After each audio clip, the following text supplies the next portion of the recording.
Hi hello నమస్తే welcome back to my channel MMA Telugu channel. Hello my dear lovely family members and friends. ఈరోజు మనం మొగుడే రెండో ప్రియుడు part 3లోకి వచ్చేసాము. అతని అలక పోగొట్టే మంత్రం ఆమెకు తెలుసు. పడకటింట్లో ఆమె ఒక ప్రబంధ నాయక. గురువెక్కడ వాడాలో లఘువెక్కడ వాడాలో ఆమెకి కరతాళమాలకం. అంత్యప్రాసాలు ఆమె పాదమంజీరాలు. ఉచ్ఛ్వాస నిశ్వాసల్లో యతులు సజీవాలు. ఛందస్తో చమత్కారాలు ఆమె చెంగుమాటన దాగిన కళావింకాలు. ఆమె ఉరువులు ఉత్పలమాలలు, బాహువులు చెంపకమాలలు, సిగ్గుచాటు సీసాలు, వయసు తేటగీతాలు. తెరచాటు తొలగిన ద్విపదులు, బృందానికి హత్తుకుపోయే కందము, మధ్యలో మత్తుగా మత్తేబము, రెచ్చగొట్టి చిత్తు చేసే శార్దూలము. అన్నీ ఆమె అవుతుంది. ఎన్ని ఆటలు తెలుసో ఆ ఆట వెలదికి. విక్రమ్ ఆడపిల్లల హాస్టల్కి ఆ అబ్బాయి వచ్చాడు. అమ్మాయిల అల్లరికి అంతుండదు. అందులోనూ మగవారికి ఆ హాస్టల్లో ప్రవేశం దొరకదు. ఎవరి కోసమో వాళ్ళల్లో వాళ్ళే అనుకుంటున్నట్లు అన్నారు. విక్రమ్కి వినిపిస్తూనే ఉన్నాయి. అతను అసహనంగా చూశాడు వాళ్ళ వైపు.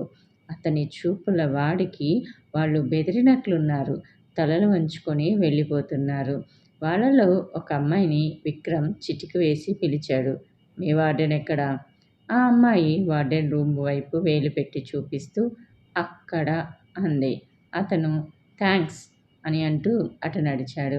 అతన్ని చూడగానే కాస్త బెదిరి కళ్ళు తిప్పుకున్నా మళ్ళీ తలలు తిప్పి అతన్ని చూడకుండా ఉండలేకపోతున్నారు. అతనిలో ఉన్న ఆకర్షణ అలాంటిది. May I come in? గంభీరంగా వినిపించిన మగ కంఠం వినిపించి అదిరిపడి తలెత్తింది వార్డెన్. విక్రమ్ని చూడగానే ఆమె బ్రుక్కటి ముడుచుకుంది. మగపిల్లల పట్ల ఆమెకి సదభిప్రాయం లేదు. ఏమిటి పని? అంది కటువుగా.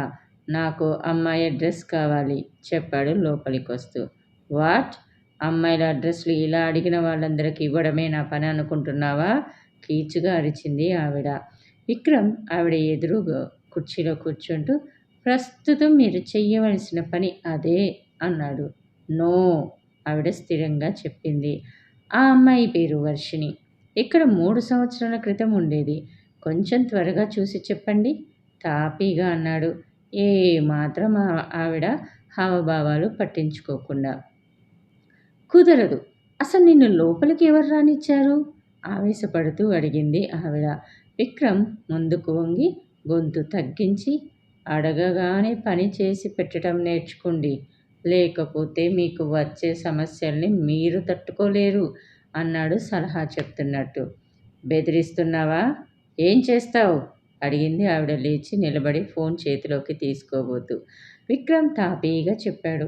మీకు హైదరాబాద్లో పెళ్ళయి కాపురం చేసుకుంటున్న ఒక కూతురు, ఇక్కడ బీవీకేలో ఇంటర్ చదువుతున్న ఒక కూతురు ఉన్నారు కదూ? అయితే ఆమె కొంచెం ఆశ్చర్యంగాను మరికొంత భయంగాను చూస్తూ అడిగింది. ఆమె చెయ్యి టెలిఫోన్ నుంచి దూరంగా వచ్చింది. పెళ్ళైన అమ్మాయికి పర్లేదు, ఇంటర్ చదువుతున్న అమ్మాయి అదే మీ రాణి. ఆ అమ్మాయి ఫోటో కనిపించటం లేదు అని పేపర్కి టీవీ వాళ్ళకి ఇవ్వవలసి వస్తుంది అన్నాడు. ఏమిటి నీ ఉద్దేశం? మాటలతో టైం వేస్ట్ చేయొద్దు. నేను అడిగింది చాలా చిన్న పని. అది చేసి పెట్టకుండా పెద్ద పెద్ద కష్టాలు కొని తెచ్చుకోకండి అన్నాడు విసుగ్గా. వార్డెన్ కొద్దిగా భయపడినట్లు కనిపించింది. కానీ రూల్స్ ప్రకారం మేము అనబోతున్న ఆమె మాటలు కట్ చేస్తూ, మీ అమ్మాయి ఈవేళ ఆకుపచ్చ ఓణి వేసుకుని కాలేజీకి వెళ్ళింది కదూ? ఆవిడ వైపు చూసి గడ్డం నిమురుకున్నాడు విక్రమ్. ఆవిడ వెంటనే వెనక్కి తిరిగి చప్పున పయ్యార్లో ఉన్న 2 లావుపాటి రిజిస్టర్లు అందుకుంది. ఆవిడ ఒక్కొక్క పేరే చూస్తున్నంతసేపు విక్రమ్ ఆతృత పట్టలేనట్టు అటు ఇటు పచార్లు చేస్తూనే ఉన్నాడు. దొరికిందా అన్న ప్రశ్నను ఓ 20 సార్లు అడుగుంటాడు. లేదు, అసలు ఆ అమ్మాయి ఈ హాస్టల్లో ఉండి ఉండదు చెప్పింది ఆవిడ నీరసంగా. ఇక్కడే ఉండేది అతను గట్టిగా చెప్పాడు. అయితే మీరే చూసుకోండి ఆవిడ చిరాగ్గా రిజిస్టర్లు అతని ముందుకు తోసింది. ఓ అర్ధగంట పాటు అతను ప్రతి పేరు పరీక్షగా చూసి పెట్టేయబోతూ ఓ పేరు చూసి టక్కన ఆగిపోయాడు.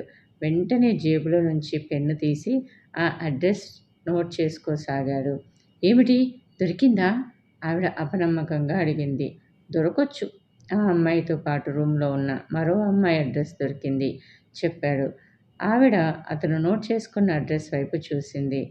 వంగర వీర వెంకట నాగలక్ష్మి భ్రమరాంబ, 36 శ్రీనగర్, హైదరాబాద్ 48.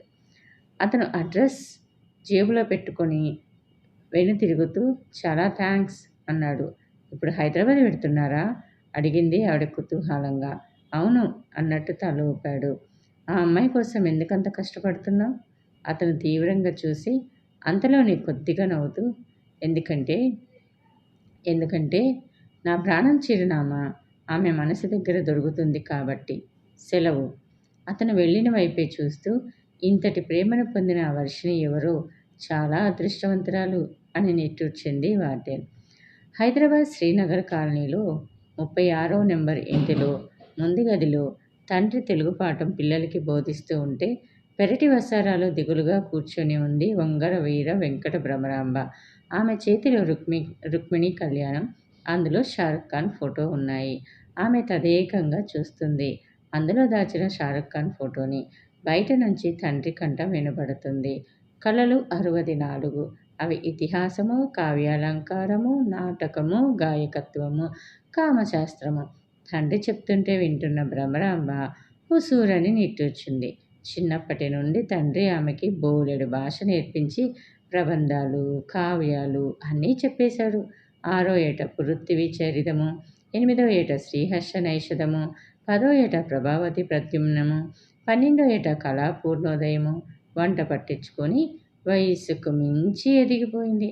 13వ ఏట నుంచే వెచ్చటి ఆవిళ్ళు, వేడి నిట్టూర్పులు వస్తూ ఉన్నాయి. కానీ ఏ ప్రబంధ నాయకుడు ఆమెను వెతుక్కుంటూ రాలేదే. పాపం. భ్రమరం, భ్రమరం, తండ్రి గొంతు గట్టిగా వినిపించింది. ఎవరో నీకోసం వేచి ఉన్నారు. భ్రమరాంబ పైట మెడ చుట్టూ కప్పుకొని వస్తున్నా అంటూ లేచి వచ్చింది. అప్పటికే తండ్రి ఆ వచ్చిన అతన్ని మీరు ఏ గ్రామ వాస్తవ్యులు అని అడుగుతున్నాడు. ఈ ఊరే. నిర్లక్ష్యంగా ఉంది అతని కంఠం. భ్రమరాంబ అతన్ని చూడగానే ఆ అని అరచి నువ్వు నువ్వు అంటూ అవాక్కై నిలబడిపోయింది. ఆ నేనే అతను స్థిరంగా చెప్పాడు. ఇతన్ని నువ్వు ఎరుగుదువా? తండ్రి అడిగాడు. విక్రమ్ అని నా క్లాస్మేట్ నానా అంది. ఓహో, సహాధ్యాయా అన్నాడు ఆయన. భ్రమరాంబ, వర్ష అడ్రస్ నీకు తెలుసా? విక్రమ్ ఆలస్యం పట్టలేనట్లు అడిగేశాడు. విక్రమ్, అసలు నువ్వు బ్రతికే ఉన్నావా? భ్రమరాంబ, నాకు త్వరగా వర్షిణి అడ్రస్ కావాలి. అతని గొంతులో తీక్ష్ణత ఆమె గమనించి సరే అంటూ లోపలికి వెళ్ళింది. భ్రమరాంబ తండ్రి ఆమె లోపలికి వెళ్ళగానే విక్రమ్ని ప్రశ్నలు వేయటం ప్రారంభించాడు. ఏ బడిలో చదివావు? తెలుగు ఉపాధ్యాయుడు ఎవరు? రసిక జన మనోభిరామము ఎవరు రాశారో తెలుసా? వగైరా. విక్రమ్ నోట్లో సిగరెట్ పెట్టుకుంటూ కాసేపు మీరు నోరు మూసుకుంటారా? సీరియస్గా మొహమాటం లేకుండా అడిగాడు ఆయన్ని. ఆ అంటూ తెల్లబోయి చూశాడు ముసలాయన. భ్రమరాంబ బయటికి వచ్చి ఎక్కడ పెట్టానో కనిపించలేదు. విక్రమ్, నువ్వు 10 నిమిషాలు ఈ సందు చివర ఉన్న ఆంజనేయ స్వామి గుడి దగ్గర వెయిట్ చెయ్యి, వెతికి తీసుకొస్తాను అంది రహస్యం చెప్తున్నట్లు గొంతు తగ్గించి. త్వరగా రా చెప్పి విక్రమ్ వెళ్ళిపోయాడు. ఏమిటి ఆ రహస్యాలు? భ్రమరాంబ తండ్రి కోపంగా ఉరిమాడు. చాలా పెద్ద చిక్కు వచ్చి పడింది నానా అంది భ్రమరాంబ దిగులుగా. ఏంటిది? ఉండు, ఇప్పుడే వచ్చి చెప్తాను. ఓ కాగితం మీద అడ్రస్ రాస్తూ అన్నది. విక్రమ్ గుడి దగ్గర కాలు నిలవనట్లు తిరుగుతున్నాడు. ఆ 10 నిమిషాల్లో భ్రమరాంబని లాగిపెట్టి తన్నాలని 10 సార్లకు పైగా అనిపించింది. ఆమెని దూరం నుంచి చూడగానే పరుగులాంటి నడకతో ఆమెను సమీపించి తెచ్చావా అన్నాడు. తెచ్చాను, కానీ ముందు నీ సంగతి చెప్పు. ఇన్నాళ్ళు ఏమైపోయావు? ఎట్లా ఉన్నావు? ముందు అడ్రస్ ఇస్తావా లేదా? అతను చిరాగ్గా చూశాడు. భ్రమరాంబ నవ్వింది. ఇవ్వనంటే ఏం చేస్తావు అని అడిగింది. చంపి అయినా తీసుకుంటాను, సరేనా అంటూ దూకుడుగా చెప్పాడు. నువ్వేమీ మారలేదు విక్రమ్ అంది భ్రమరాంబ విచారంగా. అవును, ఎప్పటికీ మారను కూడా. ఎన్ని హత్యలైనా చేస్తాను నా వర్షిణి కోసం అన్నాడు తాపీగా. అయితే అతడి కంఠంలో కత్తి కంటే పదునైన జీర కనిపించింది. ఏమిటి ఉద్రేకం? కాస్త నిదానంగా నేను చెప్పేది వినరాదు అని అంది. భ్రమరాంబ, నా సహనాన్ని పరీక్షించకు. ముందు ఆ అడ్రస్ ఇటు. అతను ఆమె చేతిలోని కాగితాన్ని లాక్కోవడానికి అన్నట్లుగా ముందుకు కదిలాడు. భ్రమరాంబ ఒక్క అడుగు వెనక్కి వేసి, అటు చూడు వర్షిణి అంది. అతను గబాలన వెనక్కి తిరిగాడు. భ్రమరాంబ వెంటనే చేతిలో ఉన్న కాగితాన్ని ఉండగా చుట్టి నోట్లో పెట్టుకొని మింగేసింది. జరిగింది అర్థం కాగానే రాక్షసి అంటూ విక్రమ్ ఆమెని అందుకోబోయాడు. ఆమె వెనక్కి తిరిగి పరిగెత్తడానికి ప్రయత్నించింది. అతను వెనుక నుంచి వీపు మీద చెయ్యి వేసి గట్టిగా పట్టుకొని ఆపబోయేసరికి ఆమె బ్లౌజు సర్రున చిరిగిపోయింది. జరిగిన దానికి హతుషురాలైనట్లు చూసింది భ్రమరాంబ. ఎందుకు ఎందుకు అడ్రస్ మింగేశావు? ఆమె చెంపల మీద ఎడా పెడా కొడుతూ అడిగాడు. భ్రమరాంబ ఏడుస్తూనే, నీలాంటి ఆవేశపరుడికి వర్షిణి అడ్రస్ ఇచ్చి ఆమె జీవితం నాశనం చేయమంటావా అంది. ఇప్పుడు ఇవ్వకపోతే నిన్ను బతకనిస్తాననుకున్నావా? అతను ఆవేశం పట్టలేకపోయాడు. చంపినా సరే నేను చెప్పను. చెప్పాల్సిందే. అతని గొంతు కర్కశంగా ఉంది. గుర్తులేదు, మింగేశానుగా అంది భయం భయంగానే. పద, కడుపు కోయించి తీయిద్దాం. ఇంకా అక్షరాలు చెరిగిపోయి ఉండవు. ఆమె రెక్కపట్టి లాక్కు వెళ్తూ అన్నాడు. అతను జోక్ చేస్తున్నాడేమో అని అతని వైపు చూసింది. ఆ కళ్ళల్లో ఆమెని, ప్రపంచాన్ని నమిలి మింగేసేయాలన్నంత కసి కనిపించింది. విక్రమ్, నాకు నిజంగా అడ్రస్ గుర్తులేదు. ఉన్న ఆ ఒక్క ముక్క పొరపాటున మింగేశాను. దయచేసి నన్ను వదిలిపెట్టు.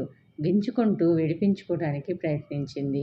నిన్ను వదిలిపెట్టడం కాదు, నిలువున కోసి కాకులకి గద్దలుగా వెయ్యాలి. అతను ఆమెను వదలకుండా ఈడ్చుకుని గుడి బయటికి తీసుకొస్తూ చెప్పాడు. వదులు, నన్ను వదులు! భ్రమరాంబ అరిస్తుంది. ఇద్దరు ముగ్గురు పోగి వింతగా చూస్తున్నారు. ఒక సైకిల్ వ్యక్తి దిగి విక్రమ్ వైపుకు వచ్చి, ఏమిటో ఇది పట్టపగలు నలుగురు చూస్తుండగా ఓ ఆడపిల్లని అని ఏదో అనబోయాడు. అంతలో ఫట్ అన్న శబ్దం అర్థమయ్యేలోగానే ఆ సైకిల్ వ్యక్తి నేల కూడటం, విక్రమ్ కొట్టిన దెబ్బకి అతని గడ్డం పగిలి నోట్లో నుంచి రక్తం కారిపోవటం జరిగిపోయాయి. భ్రమరాంబ తండ్రి అధర్వణాచారి గొంతు గింగురుమని మ్రోగుతుంది. గిర్రు గిర్రున గులగిరులను నునిగించి నొట్టి వాయువుల చిట్టల ఎచు విసిరే. భ్రమరాంబ విసురుగా వచ్చి ఆయన ఎదురుగా పడింది. ఆయన భాగవతంలోంచి విలుక్కుపడి తల ఎత్తి చూశాడు. ఎదురుగా విక్రమ్ ఆవేశంతో నిలువెల్లా ఊగిపోతూ కనిపించాడు. అయ్యయ్యో, ఏం జరిగింది తల్లి? ఏమిటి ఘోరం? అన్నాడాయన. నీ కూతురు చేసిన పనికి నిన్ను, నీ కూతుర్ని ఈ ఇంటితో పాటు దహనం చేసేద్దామనుకుంటున్నాను అంటూ జేబులో నుంచి అగ్గిపెట్టె తీసి, ఎక్కడా కిరోసిన్ డబ్బా అడిగాడు. ఏమిటి? ఆయన కళ్ళు పెద్దవి చేసి కూర్చున్న చోటు నుంచి గబుక్కన లేస్తూ అన్నాడు. దహనం అంటే కాల్చటం చెప్పాడు విక్రమ్ వంటింట్లోకి వెళ్తూ. అతడు అనుకున్నంత పని చేయగలడని భ్రమరాంబకి తెలుసు. వర్షిణి స్నేహితుడిగా అతడి మనస్తత్వం భ్రమరాంబకి తెలుసు. అతడి మనస్తత్వం ఆమెకి హాస్టల్లో ఉన్న 3 సంవత్సరాలు బాగా తెలుసు. వర్షిణి కోసం చస్తాడు లేదా చంపుతాడు. వద్దు విక్రమ్, ప్లీజ్ అంటూ అతని వెనకాలే పరిగెత్తింది. అప్పటికే విక్రమ్ మూలనున్న కిరోసిన్ డబ్బా చేతిలోకి తీసుకున్నాడు. విక్రమ్, నీ కాళ్ళు పట్టుకుంటాను, అంత ఘోరం చెయ్యకు అంది భ్రమరాంబ ఏడుస్తూ. ఇంతకీ ఏం చేసి తగలడ్డావే నువ్వు? తండ్రి కోపంగా అడిగాడు. ఓ అడ్రస్ మింగేశాను నాన్న. అడ్రస్ మింగటం ఏమిటి? ఆకలేస్తే ఏ మరమరాలుండాలో మింగాలి కానీ. ఆయనకి అంత అయోమయంగానూ కంగారుగానూ ఉంది. తొందరపడి మింగేశాను నాన్న. భ్రమరాంబ ఏడుస్తుంది. విన్నావుగా నాయనా, తొందరపడి మింగిందంట. తప్పైపోయింది. ఇంకెప్పుడు అలా మింగదు. చెంపలు వేసుకుంటుంది ఆమె తండ్రి చెప్పాడు. ఇంకెప్పుడు అలా చేయదులేండి. ఇదే ఆఖరి రోజుగా విక్రమ్ కిరోసిన్ డబ్బా మూత తీస్తూ అన్నాడు. నాయనా, పెద్దవాణ్ణి, కాళ్ళు పట్టుకుంటే ఆయుక్షీణం. కాబట్టి ఇవి చేతులు కావు, కాళ్ళు అనుకో. ఆయన చేతులు పట్టుకోబోయాడు. విక్రమ్ మాట్లాడలేదు. 4 మూలలా కిరోసిన్ వంపసాగాడు. ఒసే తెలివి తక్కువ పక్షి, ఆ చిరునామా ఏమిటో గుర్తున్నంతవరకు చెప్పి చావు అరిచాడాయన. విక్రమ్ నోట్లో సిగరెట్ పెట్టుకొని అగ్గిపెట్టె తీసి వెలిగించుకున్నాడు. ఆ పుల్ల ఏ మూల విసురుతాడో అని ఆ ముసలాయన గుండెలు గుబగుబలాడాయి. భ్రమరాంబ గుర్తు తెచ్చుకుంటున్నట్టుగా ముఖం పెట్టి ఏదో నగర్ వస్తుంది విక్రమ్. వెంకటేశ్వర నగరు, శ్రీనివాస నగరు, శ్రీనగరు గుర్తుకు రావటం లేదు అంది. త్వరగా గుర్తుకు తెచ్చుకోవే దీప్యపు ముఖమా అరిచాడు బ్రహ్మరాంబ తండ్రి కీచుగా. ఆ గుర్తొచ్చింది. విక్రమ్ ఆమె వైపు ఆశగా తిరిగాడు. పిన్ కోడ్ 48 అని రాసింది అంది. నిజంగానా అడిగాడు ఆమె జబ్బ పట్టుకొని. అది మాత్రం గుర్తుంది అని అంది భ్రమరాంబిక. అతను ఆమెను వెంటనే వదిలేసి వెనక్కి తిరిగాడు. ఎక్కడికి అడిగింది భ్రమరాంబిక. పోస్ట్ ఆఫీస్కి. ఆ పిన్ కోడ్తో వచ్చిన ఉత్తరాలు వెతికితే వర్షిని అడ్రస్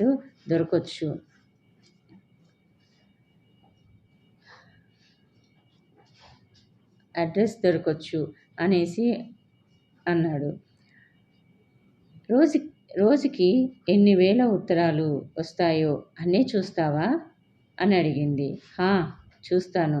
6 నెలల్లో వర్షిణి పేరుతో ఒక్క ఉత్తరం అన్నా రాదా అనేసి అన్నాడు. విక్రమ్ నీకు పిచ్చెక్కిందా? ఆమె మాట పూర్తవకుండానే అతను విసురుగా వెళ్ళిపోయాడు. వెళ్ళిపోనీవే బాబు అధర్వణాచారి గజగజా వణుకుతూ అన్నాడు. ఏయ్ కదలకు, కదలొద్దంటుంటే అయిపోయింది. కాసేపు కుదురుగా ఉండు. కావాలంటే నా నడుం పట్టుకో. అమృత ప్లీజ్ నన్ను వదిలిపెట్టు. నా ఇష్టం వచ్చినట్టయినా కదలనీయకపోతే ఎలా? హర్ష మారం చేస్తున్నట్టు అన్నాడు. చూడు, కనీసం ఈ టైంలోనైనా నేను చెప్పినట్టు వినకపోతే వంటింట్లోకి వెళ్ళిపోతానంతే బెదిరించింది. హర్ష నెమ్మదిగా తల ఎత్తి ఆమె ముఖంలోకి చూడాలని ప్రయత్నించటం అతని ప్రయత్నానికి అవరోధంగా ఎత్తుగా ఆమె గుండెలు. హర్ష ఆ వింధ్యాసానువుల మధ్య తల ఉంచి పుచ్ అని ముద్దు పెట్టుకున్నాడు.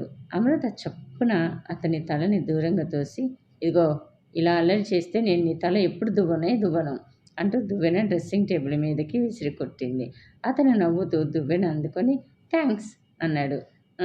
ఎదిరింటి ఆయనలాగా మధ్య పాపటి తీసి అరటి ఆకుల నున్నగా దువ్వుకో, నాకేం అంటూ ఆమె మూతి బిగించి వంటింటి వైపు నడిచింది. వంటింట్లోకి రాగానే మూతి బిగించి సడలించి చిరునవ్వు నవ్వుకుంది. ఆమెకు అంతకుముందు అతను బాత్రూంలో చేసిన అల్లరి ఇంకా గుర్తొస్తూనే ఉంది. గత అనుభవం నవ్వు తెప్పిస్తే అది మధుర స్మృతి, కన్నీరు చిలికిస్తే అది వ్యధాధృతి. అమృత అమృత అమ్రు హర్ష గొంతులో ఆలస్యం భరించలేని ఆతృత. ఆమె శరీరంలోని ప్రతి అణువు అతని పిలుపుకి ప్రతిస్పందిస్తూ ఉంటే పట్టి ఆపుతూ నేను పనిలో ఉన్నాను అంది కినుకుగా. అబ్బా ఈ టై నాటు వెయ్యవా అతని గొంతులో స్వల్పంగా విసుగు. ఆమె నవ్వు బిగుపట్టి పొయ్యి మీద గిన్నెని గరిటతో కలియబెడుతుంది. అది పప్పు పాలు ఆమెకే తెలియటం లేదు. ఆమెలోనే ఉంటేగా. అమృత ప్లీజ్ హర్ష అన్నాడు. ఇంకా ఆమె ఆగలేక ఒక్క అంగలో అతన్ని చేరుకొని టై ముడివేస్తూ నువ్వు నాకు 3 ముడులే వేశావు, కానీ నేను నీకు ఎన్ని ముడులు వేశాను ఇప్పటిదాకా తెలుసా అంది నవ్వుతూ. టై కట్టడం పూర్తవగానే కదలబోయింది. అమృత వెళ్ళకు. హర్ష ఆమె భుజాలు పట్టుకొని ముందుకు వంగబోయాడు. అరే ఇంకా టిఫిన్ రెడీ చేయలేదు, టైం అవుతుంది నీ ఆఫీస్కి అనేసి అంది అమృత. టిఫిన్ అక్కర్లేదులే అనేసి అన్నాడు హర్ష. అదేం? నేను ఆఫీస్కి వెళ్ళడం లేదు ఆమెని అమాంతం పైకెత్తుతూ అన్నాడు. తర్వాత ఏం జరిగింది అనేది తెలుసుకోవాలి అనుకుంటున్నారా? అయితే నెక్స్ట్ ఎపిసోడ్ వరకు వెయిట్ చేయండి. అలాగే ఈ సిరీస్ నచ్చితే ఒక లైక్ చేయండి. అలానే మీ అభిప్రాయాలు, సూచనలు, సలహాలు ఏమైనా ఉంటే కింద కామెంట్ సెక్షన్లో తెలియచేయండి. నా ఛానల్ని ఇంకా మీరు సబ్స్క్రైబ్ చేసుకోకుండా ఉన్నట్లయితే ఇప్పుడే సబ్స్క్రైబ్ చేసుకోండి.